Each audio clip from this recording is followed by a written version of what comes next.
എടാ നോക്ക് 2 ലക്ഷം സ്നേഹം. 2 ലക്ഷം എന്ന് വെച്ചാ എടാ നമുക്ക് യൂട്യൂബിൽ 2 ലക്ഷം സബ്സ്ക്രൈബേഴ്സ് ആയില്ലേ, അതിന് ഒരു സ്നേഹം. എന്തിനത് ഇങ്ങനെയൊക്കെ എഴുതി കഷ്ടപ്പെടുന്നത് ഞാൻ ആലോചിക്കുന്നേ. 200K subscribers, thank you. അതുപോലെ ഇത് മാത്രമല്ല, ഈ സ്നേഹം എന്നൊക്കെ എഴുതുമ്പോൾ ഞാൻ ഇപ്പോൾ താഴെയാണോ അതോ സൈഡിലാണോ, അതൊക്കെ ഭയങ്കര കൺഫ്യൂഷനാണ്. അതൊക്കെ 200K സബ്സ്ക്രൈബേഴ്സ്, താങ്ക് യു. എടാ അതിലൊരു ധിക്കാരമുണ്ട്. അതിലെന്ത് ധിക്കാരം?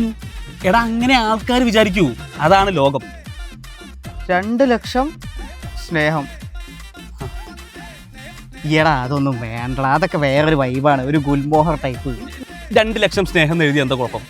സബ്സ്ക്രൈബ് ചെയ്ത ആൾക്കാരോട് നമുക്കൊരു സ്നേഹം വേണ്ടേ?